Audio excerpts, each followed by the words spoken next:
24 horas con Milton Pérez y Diana León. Empezamos. El gobierno anuncia que niños desde los 3 años recibirían la vacuna anti-COVID desde el 19 desde septiembre. La ministra de Salud, Jimena Garzón, informó que todos los niños de edad escolar podrán ser cubiertos con la vacuna Sinovac.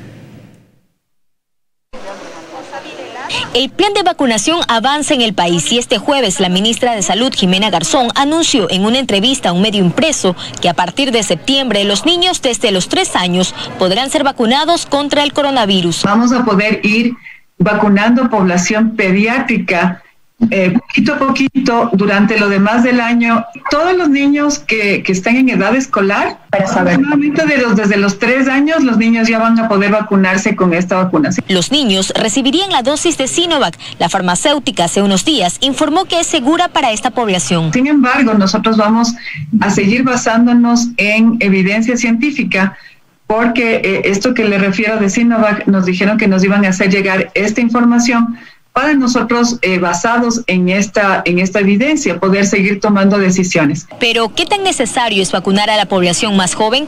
Andrea Gómez, epidemióloga, explica el porqué. Impedir y cortar la cadena de transmisión, evitar que el virus siga circulando y de esa forma también evitar que aumenten casos y también nuevas variantes del virus. Y aunque el riesgo es bajo, está presente. Conoce hasta el momento que los adultos tienen una probabilidad entre el 26 al 32% de desarrollar una enfermedad grave y en el caso de los niños del 7% aproximadamente. Si bien es una probabilidad baja a comparación de los adultos, sin embargo, tienen una probabilidad.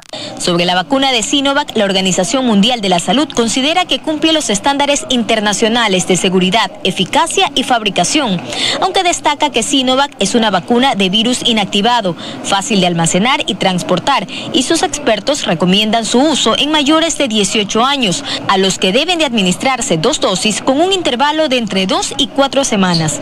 Los estudios indican que la vacuna de Sinovac tiene una eficacia de solo el 51% en la reducción de los casos sintomáticos de COVID-19, aunque el porcentaje se eleva al 100% para casos graves y aquellos que requieren hospitalización.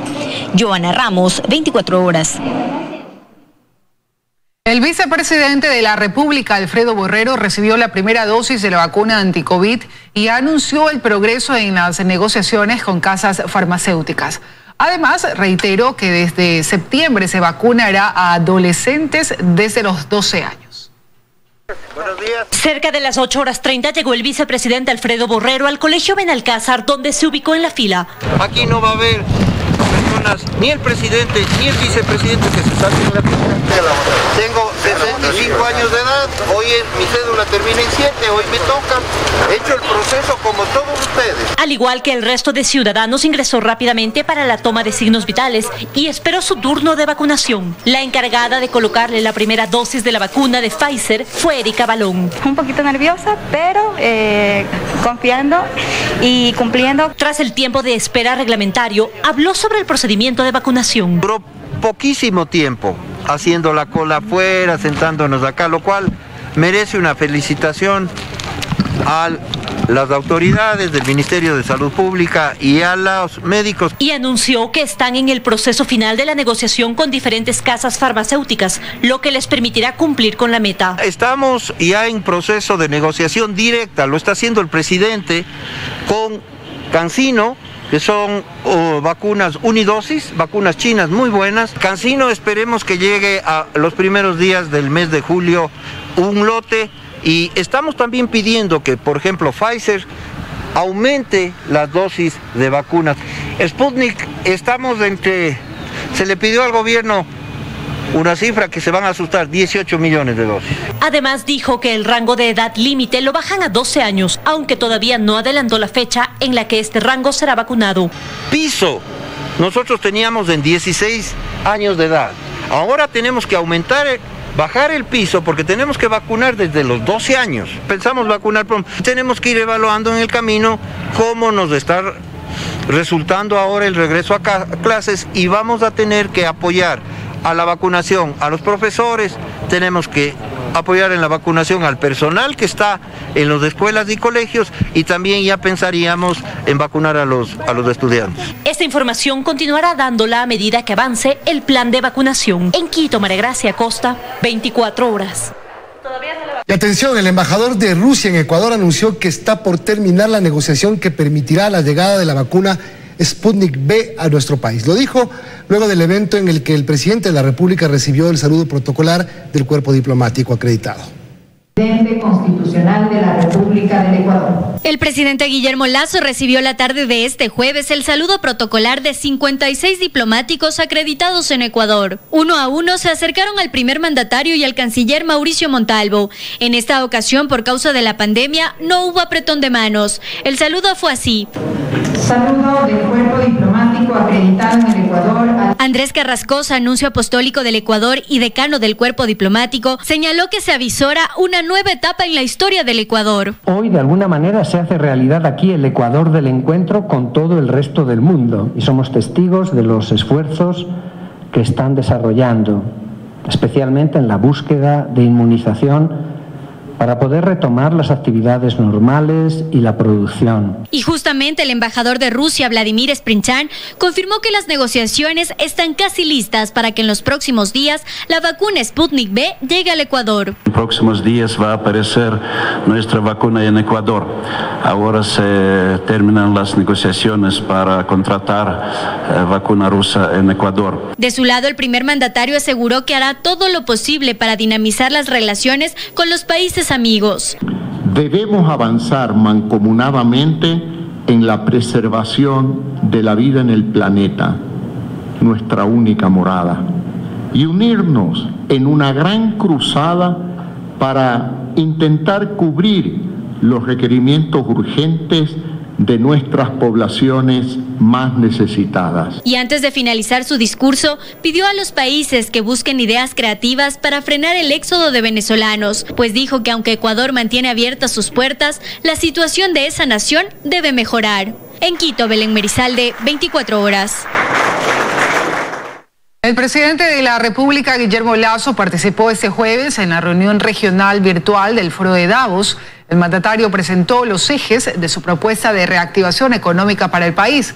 Entre ellos constan acciones para impulsar sólidas políticas públicas enfocadas en un plan masivo de vacunación, la generación de empleo, la creación de alianzas público-privadas, un ataque frontal a la corrupción, el combate a la desnutrición crónica infantil y la transición ecológica. Impulsaremos con decisión los sectores de hidrocarburos, energía, electricidad y minería, pero con estándares ambientales sólidos. Una política pública prioritaria de nuestro gobierno será la promoción del comercio internacional y la atracción de inversiones mediante el fomento de la competitividad, la simplificación de trámites, eficiencia y transparencia de los procesos administrativos para la reactivación productiva y el progreso económico del Ecuador.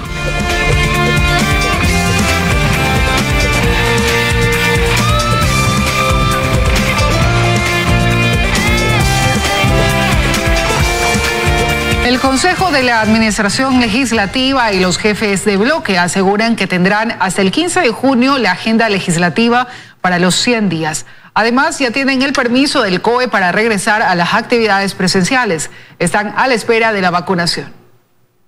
La tan esperada agenda legislativa estará lista la siguiente semana. El CAL y los jefes de bloque definieron los 5 ejes que va a tener. Hacer el tema de la lucha contra el COVID, el tema de la reactivación económica, que para nosotros parece muy importante, ¿no? El tema de la defensa tanto del derecho de las mujeres, de la defensa de la naturaleza y la defensa de los pueblos y nacionalidades, y también por último el tema de educación. Esta agenda guiará el trabajo del Parlamento durante lo que resta del 2021. Estamos hablando de no menos de una docena de proyectos inicialmente. Esperamos también la propuesta complementaria que podrá surgir de temas puntuales. El 15 de junio la presentarán a esta agenda y será el mismo día en el que se retomen oficialmente las actividades presenciales en la Asamblea. Tenemos ya hasta ahora prácticamente todas las autorizaciones del COE. No vamos a poder evacuar tantos proyectos si no regresamos a la presencialidad. Hay demasiado trabajo como para creer que vamos a poder lograrlo trabajando en teletrabajo. Es necesario para evacuar de mejor manera todos los proyectos que han estado represados, que suman 423 que se están priorizando. Las actividades deberán organizarse para que los asambleístas y los funcionarios legislativos cumplan con las medidas de bioseguridad. Temas de aforo y temas de franjas horarias. No deben sesionar todas las comisiones al mismo tiempo para evitar el aglomeramiento y en este caso unas en la mañana, otras en la tarde. Además, están a la espera de que haya una respuesta para la vacunación de los funcionarios. Cada persona que trabaja en esta asamblea pueda tener acceso a una vacuna, obviamente no de forma obligatoria. En Quito, Andrea Samaniego, 24 horas. Otro tema, las personas que salieron de la tarifa de la dignidad a causa de la pandemia deben esperar 11 meses para volver a esta categoría. Esto es lo que ha ocasionado el aumento del precio de la planilla eléctrica, argumentan. Para que se combine algo. Sentarse frente a asambleístas que querían explicaciones ante el aumento en el precio de las planillas del servicio eléctrico fue la primera actividad pública del nuevo gerente subrogante de CNEL. Allí explicaciones hubo muy pocas, mientras a las oficinas de la entidad siguen llegando reclamos. Solo en Guayaquil se han recibido 23.151 reclamos. Desde CNEL reconocen que únicamente el 20% registra una mala lectura del consumo. Pero entonces, ¿cuál es el motivo del incremento que sienten en sus planillas eléctricas miles de usuarios? Las autoridades de la empresa eléctrica dicen que el consumo aumentó por la llegada de la pandemia. Y es verdad, pero a esa verdad le hace falta una explicación.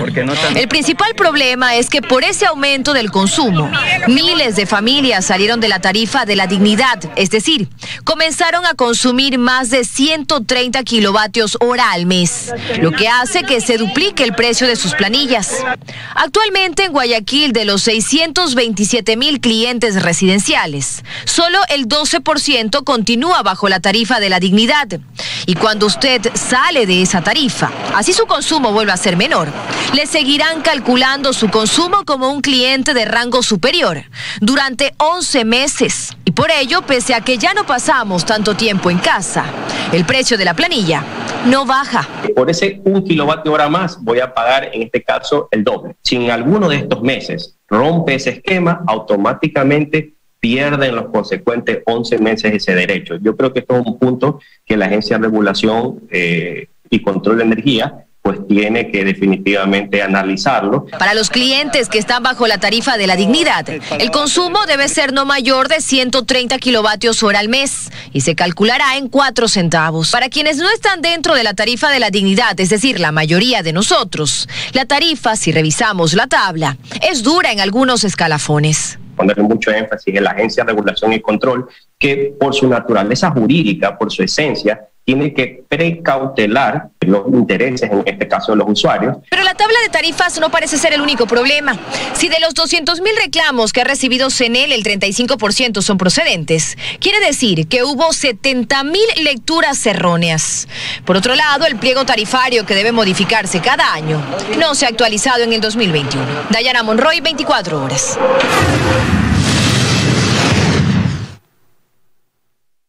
La familia del niño ecuatoriano abandonado en la frontera de México con Estados Unidos solicitó reagrupación familiar. El menor de edad, al que se le observó en un video suplicar no ser abandonado en la frontera, permanece en un albergue en California.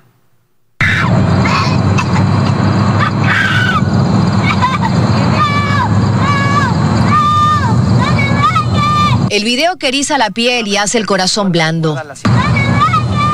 No te vayas, no te vayas, grita este niño de 7 años a la pareja que lo acompañó, pero que luego lo dejó solo en la frontera entre Juárez, en México, y El Paso, Estados Unidos. Se confirmó que el niño es ecuatoriano. En este momento, el menor de edad permanece en un albergue en California y se trabaja en un proceso de reunificación familiar, según aseguró la Cancillería de nuestro país. En abril pasado, otras 2 niñas fueron lanzadas desde el muro que divide México con Estados Unidos.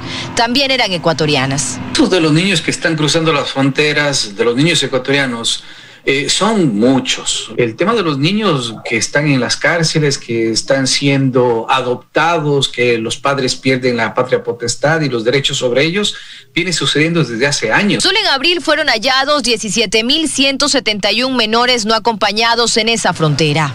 No hay una cifra específica sobre niños ecuatorianos. Inclusive han cometido suicidio en México, una niña ecuatoriana, y luego las historias de horror, de violaciones, de maltratos, de que no les dan de comer. Luego de que México tomara la decisión de no requerir visa para ingresar en el 2018, 4.000 ecuatorianos que llegaron a ese país no volvieron a Ecuador. En 2021 son 10.000 los ecuatorianos por mes que no vuelven a nuestro país. Esa es también la ruta de los menores de edad a quienes sus padres en Estados Unidos los mandan a recoger. Yo, ¿cómo le digo a un padre que no traiga a sus hijos cuando no lo ha visto en 15, en 20 años? ¿Y cómo le digo váyase al consulado ecuatoriano para que le ayude si ni siquiera lo atienden? Se necesitan proyectos específicos por parte de los gobiernos. Bien, pongamos en la mesa de negociaciones los migrantes, los seres humanos, los que aportan más de 3.000 millones de dólares a la economía del Ecuador. Ese dinero que llega a un costo social grandísimo. El proceso de reagrupación familiar del niño ecuatoriano está en su fase final. Los niños indocumentados no son deportados de Estados Unidos a diferencia de los adultos. Dayana Monroy, 24 horas. Hablamos de la inseguridad en nuestras ciudades. La calle Rocafuerte, en el centro de Quito, sigue apropiada por microtraficantes, asaltantes, trabajadoras sexuales, a pesar de los reiterados pedidos de los vecinos a las autoridades de intervenir y sancionar a los delincuentes. Los asaltos ocurren a diario y muchas de las víctimas son turistas extranjeros. La calle Rocafuerte en el centro de Quito es asfixiante, no por el humo ni por el ruido de los buses, sino por su inseguridad rampante. Esto les pasó este domingo a unas pobres turistas que llegaban desde el aeropuerto. Y esa misma noche, en la misma esquina, este pobre hombre corrió por su vida. Los ladrones le siguieron. No sabemos quién ganó. Es la cotidianidad de la calle Rocafuerte y sus alrededores. Una zona apoderada por bandas de maleantes, narcotraficantes y asaltantes. Es peligroso de noche para los empleados, es aún más peligroso para los visitantes. Imagínate, tú viajas del mundo, llegas a Quito, primer minutos en el país, te asaltan y te roban el celular o la mochila.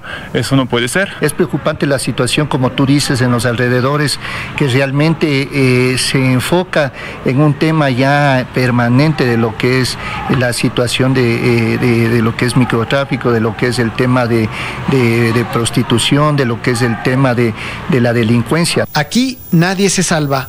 El pobre roba al pobre y el vivo sorprende al recién llegado. Los vecinos, que tienen terror de ser identificados, son las víctimas preferidas de esta gente. Me embistieron de frente, me amenazaron de frente estando con otras 3 personas y luego nos siguieron hasta la Venezuela y Mejía, donde otra vez nos increparon de frente. En las mañanas esta calle tiene una cara. De hecho, hay bastante presencia policial. Pero en las tardes se transforma en el centro de reunión de hombres, mujeres y niños. Personas que constantemente se intercambian cosas de mano en mano, se hablan al oído y están atentos a cualquiera que pueda caer en sus garras.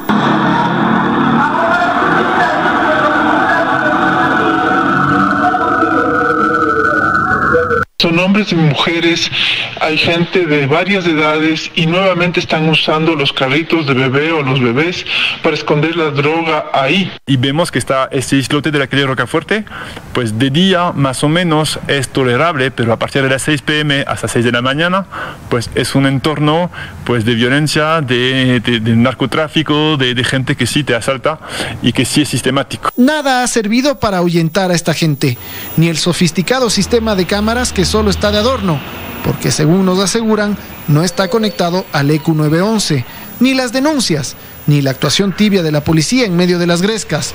Son los mismos que ya todos conocen. Pero esas mismas caras, esos mismos personajes que conocemos a todos, los moradores te lo pueden comentar igual, están identificados y van circulando de manera muy libre, sin ningún problema, pese a que tengamos carpetas y carpetas amontonadas de delitos por los últimos años. A la Policía Nacional que por favor tome cartas en el asunto, pero ya de una manera contundente y drástica, que termine, porque los turistas se ven vulnerados y amenazados. Según los vecinos, el confinamiento fue la excusa para dejar olvidado al centro y permitir que estas personas se apoderen del espacio público. De la pandemia observamos que las autoridades claramente abandonaron el centro histórico, que ya se volvió una zona pues de sin derecho, de no derecho y de totalmente impunidad. Hay que atender la parte social, hay que atender la parte humana. No es solo una regeneración urbana, sino una regeneración humana la que hay que hacer. Calles que fueron regeneradas, ocupadas por personas degeneradas. ¿Es este el Quito que queremos? ¿Cuántos asaltos más se necesitan para actuar? Tomás Chufardi, 24 horas. Y en la provincia del Guayas, 1000 miembros de la policía y de Fuerzas Armadas realizarán operativos permanentes ante el incremento de los índices de criminalidad. El gobernador aseguró que estarán vigilantes de las decisiones judiciales para que no se permitan nuevos hechos de impunidad. Que todo este trabajo que estamos dispuestos a hacer 24 horas al día, todos los días, no se eche a la borda por mala actuación de jueces y fiscales. Lo hemos escuchado antes.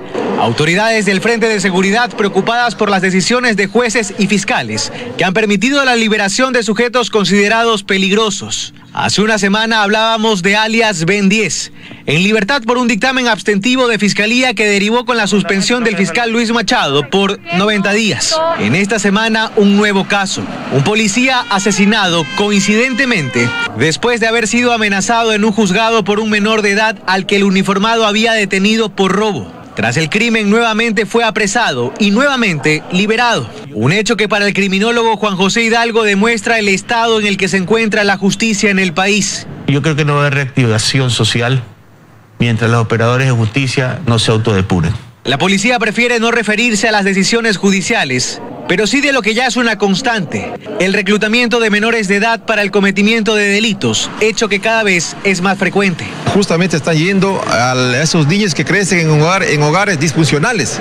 Entonces es importante que allá vamos a llegar con el señor gobernador, con los demás estamentos del Estado, tratar de combatir la causa, no solamente el efecto. Y en medio de este escenario, tras varias reuniones de la mesa de seguridad, el gobernador del Guayas anunció que desde este jueves se rige en la provincia un nuevo plan para combatir la delincuencia. Operativos conjuntos, Fuerzas Armadas, Marina, Ejército, Aviación, Policía Nacional, Comisión de Tránsito, Agencia Nacional de Tránsito en la ciudad de Guayaquil. Operativos que serán continuos y permanentes, con más de 1000 hombres en la calle todos los días. Y es que la provincia continúa sufriendo los embates de una ya conocida guerra entre bandas delictivas, cuyos líderes están identificados según la policía. Esperan el momento para que las evidencias permitan realizar detenciones. Ellos hay que cogerles de flagrancia, el rato que cometen un delito. Ellos andan libremente en la calle. Y en los juzgados, dice el gobernador, espera tener el compromiso de los operadores de justicia. Esta vez sí. En Guayaquil, Carlos Acoto, 24 horas. Y tras los últimos acontecimientos delictivos en Pozorja, este jueves se desplegó un gran operativo en aire, tierra y mar. Se revisaron autos y embarcaciones donde se encontraron irregularidades como motores robados. El operativo se desplegó por aire, tierra y mar. El objetivo, en tierra, fue revisar vehículos y motos para verificar que no se porten armas o municiones. Y evitar que efectivamente se den asaltos por la tenencia de una ilegal de armas. Deben de seguir porque con el índice de inseguridad que hay ahorita en Pozorja. Y en el mar se abordó una a una las embarcaciones en el muelle de Pozorja para verificar que los tripulantes cuenten con los papeles que los habiliten como los propietarios de las mismas y evitar que estas embarcaciones se usen en actos ilícitos. Resultado es que el 80% prácticamente del personal marítimo no tiene los papeles al día. Estas acciones responden a la ola de violencia que se ha vivido en las últimas semanas en esta parroquia rural de Guayaquil. El último acontecimiento se dio en la noche de este miércoles cuando 2 embarcaciones fueron asaltadas con 6 personas en alta mar. Luego 3 lanchas salieron al rescate, sin embargo no atraparon a los delincuentes. Horas después regresaron solo 3 de las 5 embarcaciones que salieron y con un herido. Le dispararon, él está herido en la parte de aquí atrás de la espalda. Esto se suma a lo ocurrido en la madrugada del martes cuando 2 embarcaciones fueron quemadas frente al malecón de Pozorja. Las autoridades temían que esto se deba a represalias por pugna entre bandas, pues los barcos pertenecerían a alias Popeye, a quien intentaron asesinar semanas atrás en una clínica privada de Guayaquil. La ciudadanía se siente atemorizada ante esta ola delictiva. No roban, sino que ahora van hasta matando. Entonces está difícil la situación. Aún no aparecen 2 de las 5 embarcaciones involucradas en el robo de este miércoles. Se conoció que el herido está fuera de peligro y será trasladado a Guayaquil. Luis Alfredo Zúñiga, 24 horas. El viceministro de Gobernanza de Vigilancia de la Salud especificó que se lo hará priorizando grupos. Durante la segunda fase de vacunación serán vacunados los sectores estratégicos y para ellos también se aplicarán prioridades. Así lo explica el viceministro de Gobernanza y Vigilancia de la Salud, José Ruales. Aquellos trabajadores que tienen una mayor probabilidad de contagio, los que están en el nivel operativo, los que están trabajando en campamentos y luego el personal que está en otras funciones. Estamos ya coordinando con Petroecuador, por ejemplo, y con otras entidades que están en el sector estratégico para poder ir cubriendo a lo largo de todo el periodo. ¿Pero cuáles son los sectores estratégicos? Son los que están definidos por la Constitución. El artículo 313 de la Constitución señala, se consideran sectores estratégicos la energía en todas sus formas, las telecomunicaciones, los recursos naturales no renovables, el transporte y la refinación de hidrocarburos, la biodiversidad y el patrimonio genético, el espectro radioeléctrico, el agua y los demás que determine la ley. Así, en este campo, según el viceministro, ya están dispuestos otros grupos. También se incluirán aquellos sectores estratégicos desde el punto de vista de la economía que así hayan sido definidos por las autoridades y dentro de ellos siempre el personal, los trabajadores dentro de la fase que corresponde. Para los sectores estratégicos la vacunación iniciará del 15 de junio al 15 de julio. En Quito, María Gracia Acosta, 24 horas.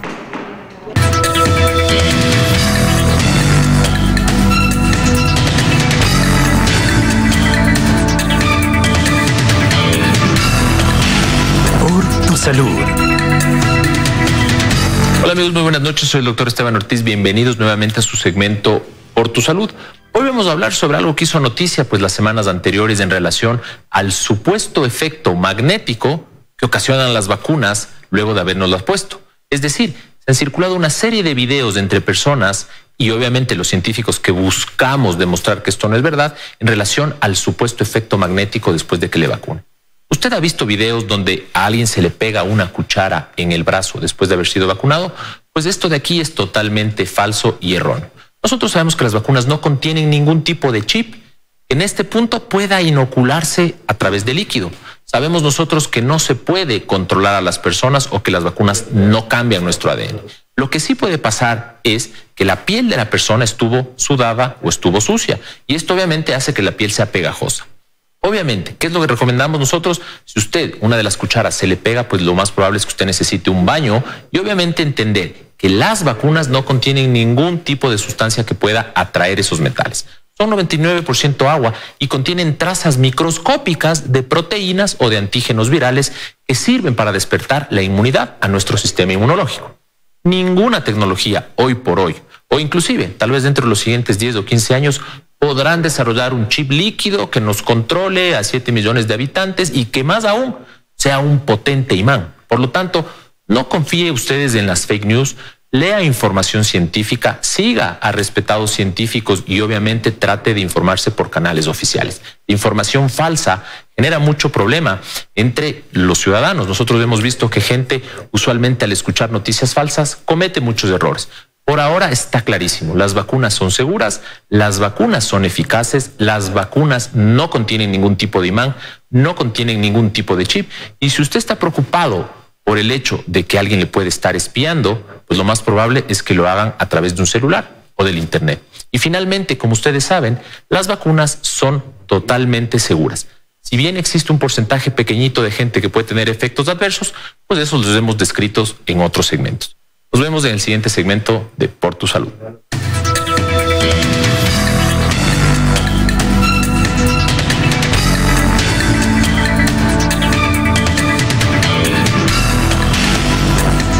Por tu Salud.